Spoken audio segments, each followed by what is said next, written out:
2부입니다. 2025 경주 에이펙 기획 천년의 울림 내일을 밝히다 2부에서도 이어갑니다. 홍현익 전 국립외교원장 또 김원장 경제 칼럼니스트 이어서 만나보겠고요. 그리고 정치토크 거두절미 각설하고로 이어집니다.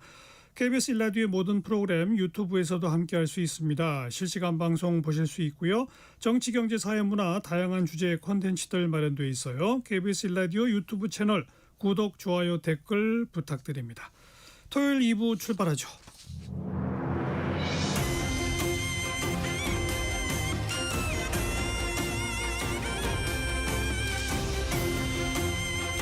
KBS 1라디오 정관용의 시사본부 2025 경주 에이펙 기획 천년의 울림 내일을 밝히다.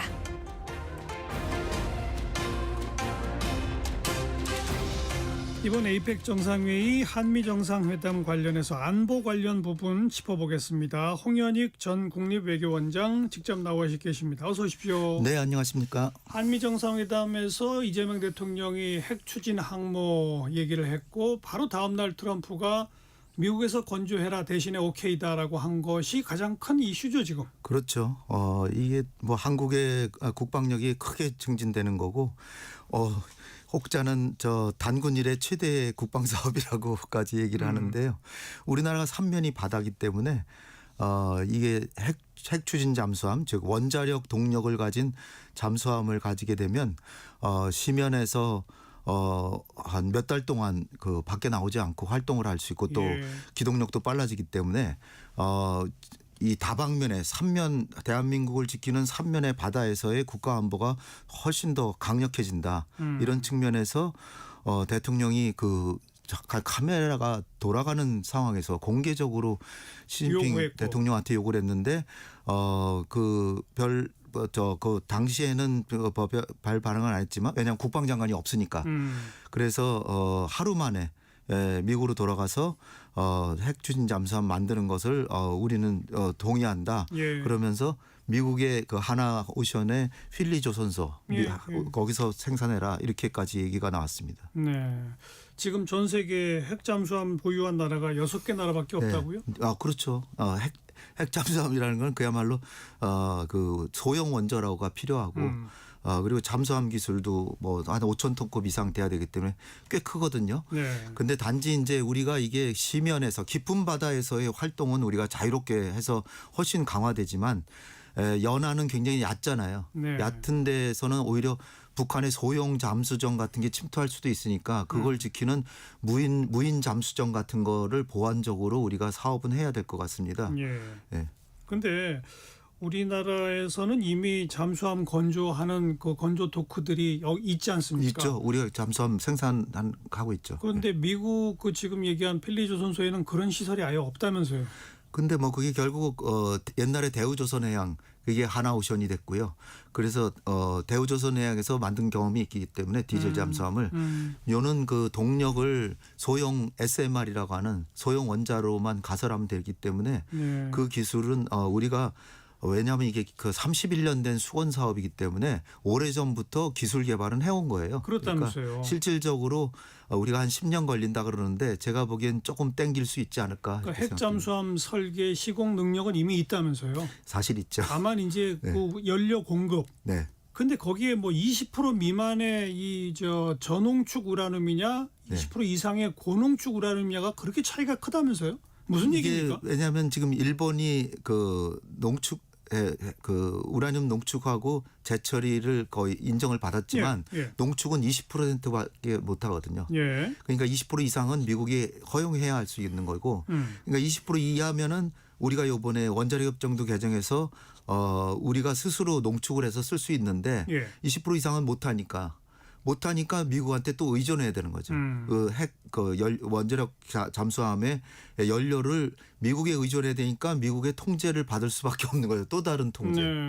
그러니까 더 고농축까지 생산할 수 있다면은 우리가 완전히 정말 해양에 있어서 자유롭게 강력한 해군력을 가지게 되는데 이게 20%밖에 못 한다면 그리고 고농축 우라늄이 꼭 필요하다면 미국에게 또다시 또 다른 측면에서 의존하게 되는 그런. 그리고 연료를 저농축 우라늄을 쓰느냐 고농축 우라늄을 쓰느냐에 따라서 네. 고농축 우라늄을 쓰면 그 잠수함 폐기할 때까지 연료 안 갈아도 된다면서요. 그러니까 뭐 대신에 예. 저농축 우라늄을 쓰면 한 3년마다 갈아야 되는데 그 연료 한 번 갈 때마다 한 1년씩 쉬어야 된다면서요. 이게 되게 복잡하더라고요. 글쎄요, 뭐 한 척에 2조 정도 한다는데요. 네. 그러니까 한 서너 척 가지려면 한 10조 가량 들겠죠. 그리고 이제 연료 교체 뭐가 또 돈도 많이 들고 하여튼 이게 값싼 산업은 아닙니다. 국가의 위신이나 삼면의 국가인 대한민국의 영토를 지키는 데는 결정적일 수 있는데 예. 그렇다고 해서 뭐 아주 효율성에 있어서는 저 무인 잠수정을 오히려 많이 만드는 게 더 나을 수도 있죠. 돈이 워낙 많이 들어가는 거니까. 네, 네. 그런데 갑작스러운 요구에 하루 만에 응답했다. 사실은 사전에 논의가 많이 있었지 않았을까요? 저 8월 25일에도 논의를 했답니다. 해서 이미 고지가 돼 있고 예. 이거는 이미 저 문재인 정부 시절에도 네. 문재인 정부에서도 요청을 했었는데 그때는 미국에서 응하지 않았고 지금도 8월 25일 날 하고 지금 또 요청한 건데 대통령이 카메라가 돌아가는 앞에서 했고 또 하나는 중국을 견제하기 위해서도 필요하다 이런 말씀을 그 발언을 했잖아요. 했었기 때문에 예. 이게 그렇게 공개적인 석상에서 이런 얘기가 한 건 굉장히 뜻밖이었죠. 그런데 일정 수준 의도성이 있지 않았나 생각이 됩니다. 어떤 의도요? 우리나라의 그 어떤 국가적 안보에 있어서 자율성을 과시한다는 그런 측면이 있고요. 한중 정상회담 하기 이전에 오히려 예. 이걸 해서 한중 정상회담 하고 나서 하면은 굉장히 뒤통수를 맞은 기분일 거 아니에요. 그러니까 어차피 중국으로서도 우리하고의 관계를 좀 개선하려고 지금 온 거기 때문에 네. 그리고 내년에 또 에이펙 그 주최국이기 때문에 어차피 시진핑 주석은 올 수밖에 없었죠. 예. 그렇지만은 미국의 그 압박이 지금 굉장히 계속 강화되고 있는 상황에서 한국하고도 중국이 잘 지내기 위해서 왔기 때문에 그런 차제에 이거를 그냥 묻고 가자. 네. 그런 그런 의도가 전략. 있지 않았을까. 그렇지 않고서야 공개적으로 이걸 얘기했을 리가 없죠. 근데 시진핑 주석이 원래 도착 예정 시간보다 한 15분 늦게 도착했다고 그러고 네. 이재명 대통령하고 처음 만나는 자리에 얼굴 표정을 보니까 상당히 일부러 좀 굳은 표정을 보이던데 이게 이 핵 추진 잠함하고 다 관련 있는 거 아니에요? 글쎄요. 그 심기가 편하지는 않겠죠. 왜냐하면 한국을 한 수 아래로 사실 중국이 보잖아요. 그런데 이게 우리가 핵 잠수함을 가지면 쉽게 우리를 상대할 수가 없죠. 향후에는. 그렇기 때문에 이게 좀 어린애라고 생각했는데 이제 대학생 성인이 됐네 이렇게 생각하는 측면에서 약간 당혹스러울 수도 있는데 예. 제가 볼 때는 굳이 시진핑 주석이 이 문제를 꺼내면은 이제 회담장 분위기가 안 좋을 거 아니에요. 그렇죠. 굳이 그렇게 할 필요가 있을까? 그래봤자 우리는 어차피 할 텐데. 네. 그러니까 당당하게 사전에 이걸 밝히고.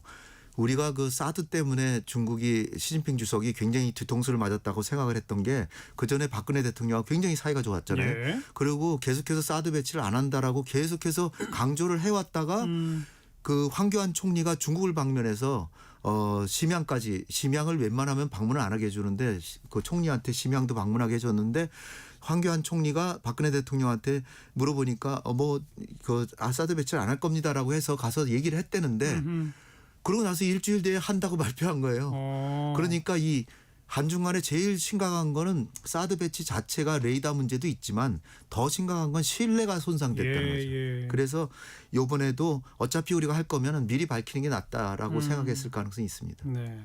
오늘 오후에 한중 정상회담 외교안보 분야 의제는 어떤 게 예상이 되세요? 물론 지난번에 9월 3일 날 김정은과 시진핑 주석이 만나서 한반도 비핵화 문제를 아예 거론을 안 한 것처럼 돼 있거든요. 그러니까 한반도의 평화 안정을 위해서 중국의 역할을 기대하는 걸 어차피 할 테고요. 그러나 제 가장 중점은 민생 문제를 같이 풀어나가는 거는 양국 지도자들의 공통된 관심사이기 때문에 민생 문제를 풀자라고 하면서 이를테면 한한령 문제라든지 그래서 우리 영화나 음악이나 드라마 같은 게 진출할 수 있는 길을 연다든지 그런데 오히려 사실 방점이 있는 거고요. 한중 FTA도 2단계 협상을 하는 게 좋은데 우리한테 굉장히 유리하죠. 금융이나 서비스 산업이니까 그런 얘기도 하면서 한중의 통일 FTA도 해보자라는 얘기도 할 수 있고요.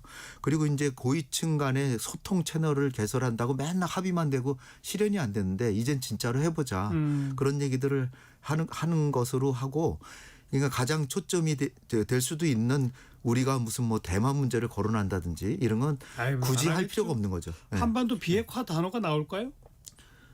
우리는 언급하고 중국은 뭐 그 모호하게 대답할 가능성은 있죠. 그래서 그 대만 문제 같은 거는 미중 정상에서도 트럼프 대통령이 얘기를 안 했답니다. 그걸 굳이 우리가 할 필요가 없죠. 네. 다시 핵 추진 항모로 가서 이게 또 깜짝 놀랐던 게 지난주까지만 해도 한미 관세 협상 타결은 좀 어려울지 몰라도 네. 우라늄 농축이나 핵 재처리 같은 원자력 협정 개정은 좀 급진전할 수 있다는 식으로 우리 정부 당국자들도 말을 많이 했거든요. 네. 근데 정작 그 원자력 협정 개정은 마무리를 못 지은 거죠? 그건 이제 협상을 시작한다는 겁니다. 시작한다는 거죠. 시작하는 건데 확대하는 방향 쪽으로 협상을 시작한다. 이 정도죠. 아직 뭐 우리가 농축 20%를 허용해 준다. 지금도 할 수는 있어요. 근데 협의를 하고 봐야 되거든요. 매번. 네. 근데 협의를 안 해요. 협의를 안 하니까 결국 못 하게 하는 거죠. 미국이 협의에 응하지 않는다.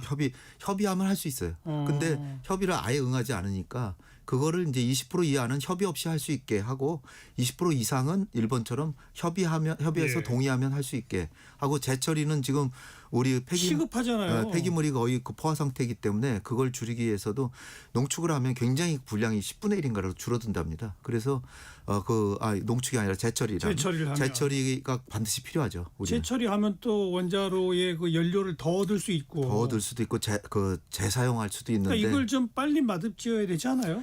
그렇죠. 근데 이게 그 관세와 투자 때문에 발표를 못 하고 있었던 거죠. 그러니까 그 확대적으로 협의를 시작한다 하면 오래 안 걸리는 거죠, 사실. 글쎄 뭐 그 지도층의 최고 지도자가 뭐 동의한다고 보기 때문에 이번에 대통령의 발언을 보더라도 원자력 협정 개정을 각각께서 동의했다라고 알고 있습니다만은 거기에 더해서 핵 잠수함의 연료 공급도 허용해 주십시오. 이렇게 얘기를 했었더라고요. 예.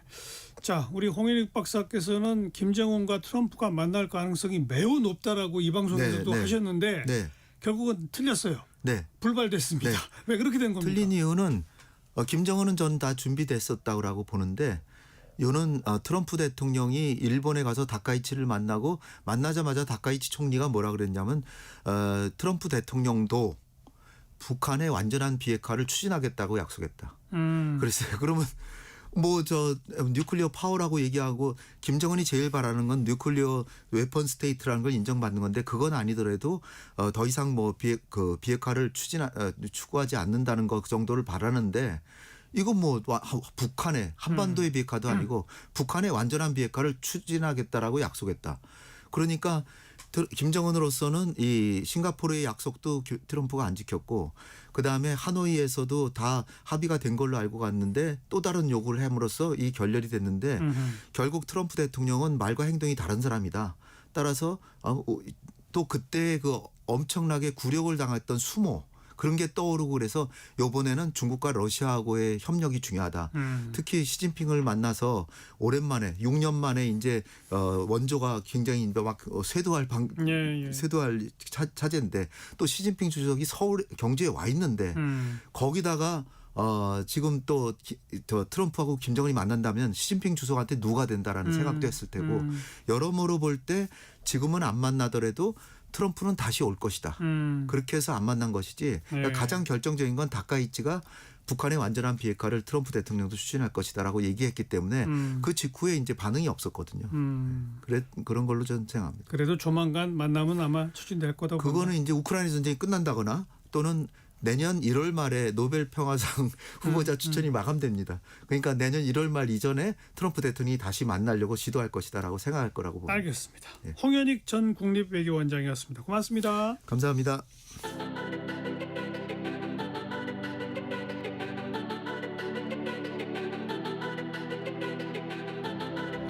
KBS 1라디오 정관용의 시사본부 2025 경주 에이펙 기획 천년의 울림 내일을 밝히다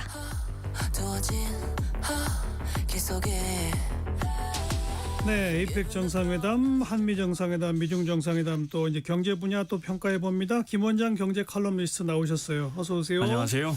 경주 선언이 채택됐다는 소식이 있긴 네. 한데 아직 발표는 안 되고 있고 그런 것 같아요. 네, 참석한 정상들이 3개의 문서를 채택했고요. 문화 창조 산업 협력 이런 부분에 대해서 내용이 담겨 있다. 이제 관심은 이제 트럼프 대통령은 떠났고 나머지 20개국 정상들이 물론 국무장관은 베센트 국무장관은 이제 참여하고 있지만요. 미국 대표로. 그래서 이제 자유무역이나 다자주의에 대해서 WTO 체제를 지키는 거에 대해서 예. 어떤 문장이 들어갔을지는 아직 나오지 않고 있습니다. 예. 네. 아무튼 그러니까 그 세 개 분야에 합의했다까지는 나온 거죠. 네, 경주 선언은 채택이 됐습니다. 네. 그 참 그 묘하네요. 근데 이번 의장국이 마무리 인사하고 다음번 의장국에 시진핑 주석이죠. 네. 뭐 말까지 다 끝내는데 그걸 이미 발표했어야 되지 않아요? 그러니까요. 그래서 지금 그 마지막 문구도 문구를 좀 다듬나? 자유무역에 대한 문구도 아시다시피 그러니까 지금 트럼프 대통령만 이제 보호주의 하잖아요. 그러니까요. 그러니까 지난주에 G20을 하고 이렇게 APEC으로 넘어오지 않습니까? 네. G20에서도 외신들이 G19 자유무역을 하자는 G19 플러스 트럼프 대통령의 회동이었다 이렇게 예. 제목을 뽑았던데 예. 그래서 어떤 식으로 합의가 됐을지 그러니까 이제 그런 것들이 외교의 역량이죠. 어떤 알겠어요. 문장으로 어떤 표현으로 서로의 뜻을 이렇게 합치시키는가 네. 이게 외교의 역량이죠. 조금 네. 후에 발표될 테니까 한번 네. 지켜봅시다. 자, 그 한미 관세 협상 현금 200억 달러를 상한선으로 10년 동안 모두 2천억. 네. 어떻게 평가하세요? 여러 번 말씀드렸지만 일단 우리는 그 트럼프 대통령이 그 현금 달라고 계속 압박을 해서 우리는 선불로. 네. 그러니까 우리는 이제 현금이 없고요. 그만한 돈이 없어. 우리 외환 시장이 못 버팁니다. 그걸 이제 빌려와야 되는데 그러면 이제 국채 금리가 튀어오를 텐데 그래서 나눠서 내기로 했고. 그다음에 일본만 해도 이제 트럼프 대통령 임기 중에 주는 걸로 네 그렇게 이제 명시가 돼 있는데 우리는 10년에 나눠서 했으니까 예. 트럼프 트럼프 대통령 임기는 3년 반 정도 남았으니까요. 그 후는 어떻게 될지 모르죠 또. 그런 게뭐 협약을 조금씩 바꿔 나갈 수도 있고 우리는 어쨌든 좀 시간을 벌었다는 거. 200억 달러라는 건 우리가 해마다 해외에 뭐 필리핀에도 투자하고 뭐 멕시코에도 투자하고 영국에도 미국에도 투자하는 돈이 200억 달러 정도 됩니다. 연간. 그러니까 우리가 뺐을 수 있는 외환 시장에 큰 흔들림 없이 쓸 수 있는 규모가 그 정도다. 네. 그 정도 선에서 합의를 냈다는 부분. 이 부분은 이제 최소한의 것을 지켜냈다. 이렇게 이야기할 수 있겠습니다. 그리고 이제 200억 달러라는 건 캐피탈 콜 방식이라고 들으셨잖아요. 캐피탈 콜 방식이라는 게 부동산 하시는 분들 주로 이렇게 합니다. PF 할 때 1,000억 원을 모아놓고 땅 사면서 계약금 들어가면 100억 집행할 거면 100억을 이제 쏴주는 거죠. 그런 형식으로 최대 200억 달러이기 때문에 200억 달러를 연간 다 지급한다. 뭐 그런 건 아닙니다. 네. 그러니까 그렇게 해서 한 10년이니까 이제 2천억 달러니까 네. 우리 국민으로 계산해 봤더니 연간 1인당 5천만 명 우리 국민이 1인당 1년에 56만 원씩 10년간 미국에 투자를 해야 되는 겁니다. 그러니까 얼마나 큰 돈입니까? 큰 돈이죠. 네. 일본하고 아까 잠깐 비교하셨는데 네. 더 좀 비교해 보시면. 일본은 5,500억 달러 아닙니까? 그리고 임기 중에. 그렇습니다. 네. 근데 일본은 뭐 크게는 큰 틀을 해서 차이는 없습니다. 두 나라 다 어떻게든 이걸 대출과 보증으로 해보려다가 지금 이제 현금으로 해야 되는데 근데 이제 강론으로 들어가면 조금씩 다른데 일단 크기부터 말씀드리자면 일본이 5,500억 달러면 일본이 우리보다 경제 규모가 2.4배니까 우리는 한 2천억에서 3천억 달러면 맞거든요. 근데 이번에 이제 우리가 3,500억 달러를 하지만 현금으로 명시적으로 주겠다고 한 건 2천억 달러가 됐으니까. 1,500억 달러는 마스가 조선업이니까. 그렇습니다. 그건 이제 우리 기업이 투자하는 거고요. 그건 FDI고. 그러니까 그렇게 한다면 규모별로도 어느 정도 이 수준을 맞췄다. 그전에는 일본에 비하면 우리가 좀 많이 내는 거 아닌가. 이제 안보에서 우리가 미국한테 많이 의존을 하고 있기 때문에 그 정도 비용이 추가된 거 아닌가였는데 그런 부분이고 그다음에 이제 일본 거 그 합의서를 보면서 우리 정부도 이제 가장 약한 부분을 조금이라도 어떻게 보충하려고 그래서 이제 투자하는데 아시다시피 투자위원회에서 마음대로 결정하는 거 아니에요? 미국에서. 그러니까요. 근데 거기에 이제 협의위원회를 만들어서 협의위원장은 이제 우리 산업부 장관이 김정관 산업부 장관이 그래서 이제 건의를 할 수 있게끔 이런 식의 형식을 갖췄고 상업적 합리성이라는 이야기가 나왔잖아요. 예. 그러니까 쉽게 말해서 돈 되는 사업. 되는데 그러니까. 돈 되는데 하자 이렇게 문구를 집어넣었어요. 알겠습니다. 네. 그다음에 이제 엄브렐러 SPC 이게 중요한데 일본은 이 돈을 이 꾸러미 돈을 준비해서 여기에 투자하고 이 꾸러미 돈을 투자해서 여기에 투자합니다. 그러니까 여기서 돈이 나오면 이익이 남고 이 돈이 다 쓰면 이제 바닥나는 이 구조인데 우리는 엄브렐러 펀드 같은 걸 만들어서 거기서 한꺼번에 투자를 하니까 예. 여기서 손실이 난 걸 이 사업에서 메꾸고 이런 식으로 해서 조금 더 운영의 묘가 더 있을 것 같습니다. 네. 해마다 200억 달러는 어떻게 만들어요? 뭐 외환 보유의 자산 운용하면 된다는 답이 나오던데요. 이거 내가 오늘 자세히 설명드릴게요. 우리가 이제 4,200억 달러 정도를 갖고 있잖아요. 예, 외환 보유고에 이제 달러 자산으로 갖고 있습니다. 물론 이제 현금이 한 8% 정도 되고요. 이것저것 대부분 채권입니다. 언제든 우리 외환 시장이 흔들릴 때 빼서 쓰기 위해서 외환 보유고가 존재하는 거 아닙니까? 예. 네, 그러니까 대부분 단기 채권으로 돼 있는데 근데 그 물론 채권에 이자가 있잖아요. 채권에 이자가 있죠. 네, 그 이자를 받고 주식도 한 10% 됩니다. 예. 네, 거기서 이제 운영 수익이 나오면 그 돈으로 해보고 거기서 부족하면 이제 국채 발행을 해서 해외 나가서 이제 달러로 채권을 빚을 내 와서 그 돈으로 200억 달러를 맞추겠다는 건데 예. 계산을 얼추 해보죠.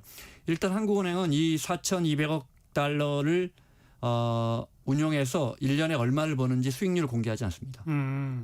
그러면 뭐 이거 투자는 왜 이렇게 했느냐. 국민연금은 국민 돈이잖아요. 다 공개해야죠. 정확히 공개하죠. 네. 어디에 투자했고 수익률이 얼마고 네. 지금 어디에 놓고 있는지를 국민연금 1,200조 원은 우리 국민들의 돈이기 때문에 정확하게 공개하지만 한국은행은 정부가 만들어 놓은 곳간인데 논란이 될까 봐 수익률 공개하지 않습니다. 그래서 대충 알려진 게 3에서 4%입니다. 그러면 4천억 달러니까 3에서 4%면 120억에서 한 150억 달러 정도는 벌어들이는 거 연간. 네. 이 돈을 이 곳간에 있는 외환 보유고를 불러서 그럼 150억 달러라고 가정을 한다면 50억 달러가 부족하잖아요. 네. 그거는 이제 나가서 달러 채권을 발행해서 그러니까 국채를 발행해서 메워야 되는데 그러면 야 이거 어차피 외환 보유고에 있는 돈을 갖다 주니까 큰 부담은 없겠구나 싶지만 기본적으로 10조, 20조씩 한국은행이 이렇게 벌어서 한국은행이 그러니까 자산 운용사예요. 그래서 2년 전인가 법인세 제일 많이 낸 데가 삼성전자 하이닉스가 아니고 한국은행이었어요. 돈 제일 많이 이거 굴려 돈 많이 벌어가지고. 그래서 이제 그 돈을 주니까 조금 부담이 덜하겠구나 이건 아닙니다. 왜냐하면 그 돈은 원래 70%는 국고로 갖다 주고 30%만 한국은행이 적립하거든요. 그러니까 우리가 수익을 얻어서 그동안 우리 마음대로 해서 있었던 걸 몽땅 다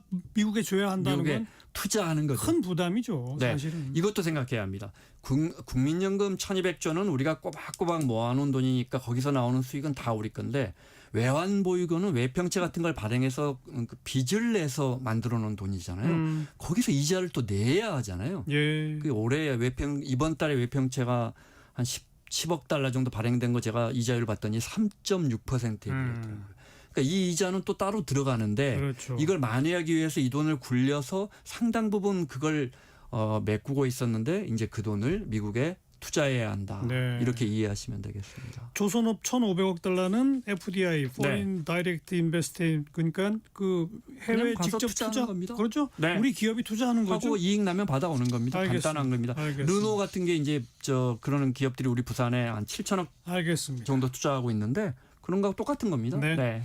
자, 자동차 관세를 이제 15% 낮추기로 한 거는 도대체 몇 월 며칠부터 시행되는 거예요? 일본은 그 합의하고 나서 도대체 언제부터 이게 트럼프 대통령이 서명해야 되니까 그래서 그 논란이 됐었잖아요. 우리는 이제 정확하게 명시했습니다. 우리가 이제 우리 국민들의 돈이 1원이라도 쓰게 되면 국회에 통과를 해야 되잖아요. 특별법 만들어서 미국에 투자하는 법안을 만들어야 되는데 이제 지금 만들고 있을 텐데 이게 만약에 제출되는 달의 첫날부터 소급 적용합니다. 그러니까 만약에 지금 11월인데 이달 15일에 그 법안이 국회에 제출됐다면 이달 1일부터 미국에 수출하는 우리 차는 15% 관세를 적용받게 돼 있습니다. 법이 통과가 아니라 제출로 돼 있습니다. 네, 네, 네. 그렇게 딱 못을 박아놨군요. 네, 그렇게 해서 논란의 여지가 없겠고, 하여튼 일본과 비교하셨는데 일본이 정확하게 40년 전에 네. 플라자 합의했잖아요. 그 가을에 그 플라자 호텔 센트럴파크 옆에 가서 플라자 합의하면서 우리가 아는 것처럼 이제 그때부터 일본 경제가 이렇게 계속 무거워졌거든요. 근데 예. 흔히들 이런 생각해 봅니다. 그때 플라자 합의를 일본이 조금만 더 유리하게 했더라면 지금의 일본은 어떤 모습이었을까? 그러니까 지금 우리가 이게 미국과 이게 도장 찍는 게 네. 얼마나 우리가 막중하고 위험하고 중요한 협의를 그렇죠. 하고 있는 건가? 그렇죠. 네, 이렇게 따져보면 정말 어려운 순간이 지나고 있는 겁니다. 네.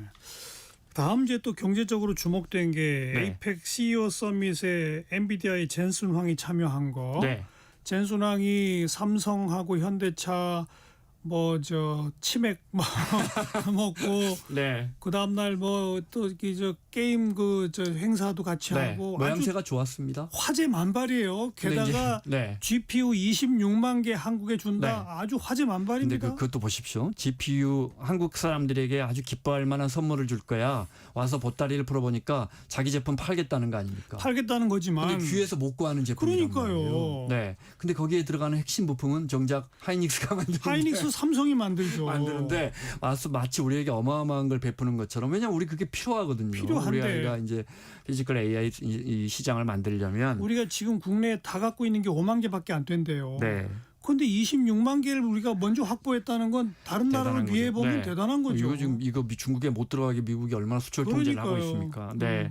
하여튼 정말 뭐 결국은 모든 게 AI로 귀결된다. 그렇죠. 미국은 지금 모든 기술력에서 중국에게 위협당하고 있고 상당 부분은 지금 뭐 배터리 이런 부분은 따라잡혔는데 예. AI에서 격차를 늘려야 합니다. 그런데 그 격차를 늘리려면 어마어마한 천문학적 자본이 필요한데 미국은 나스닥이나 S&P로 상징되는 자본시장이 있고 거기 돈줄이 열려 있고 거기 지금 막 어마어마한 돈이 들어오고 있고 그렇죠. 트럼프 대통령은 설령 이게 거품을 형성하더라도 이번 기회에 이 AI 패권을 분명하게 해서 그 산업을 미국 걸로 만들어서 그게 예. 안보와 국방과 연결이 되니까요. 예. 중국을 완전히 따돌리겠다는 것이고 우리 입장에서는 우리가 흔히 이제 AI로 미국과 중국 놔두고 세 번째 나라 어디냐 그러면 이제 격차는 많이 떨어지지만 이제 우리가 HBM 기술을 갖고 있으니까 한국을 꼽는데 네.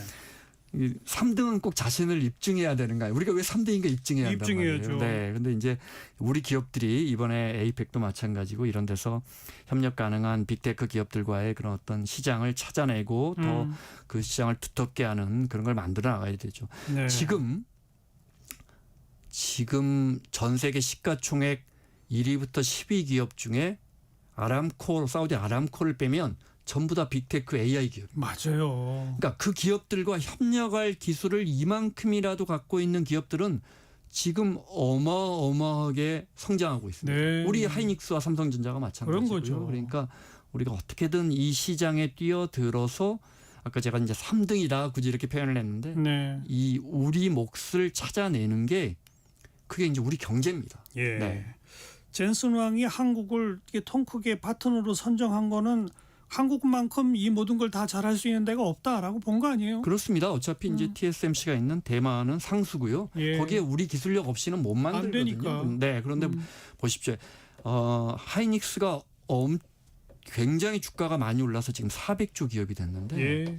엔비디아는 하이닉스의 그 반도체로 TSMC 가서 조립해야지고 빅테크 업체에 그걸 파는데 8천조 기업입니다. 그러니까 이 시장이 지금 얼마나 큰가. 예. 네, 그러니까 지금 우리 경제의 미래도 결국은 여기에 달려 있다. 예. 네. 예. 아니 그러니까 이재명 대통령이 취임하면서 AI 3대 강국 하면서 5만 개 GPU 확보하겠다가 약속이었는데 네, 네.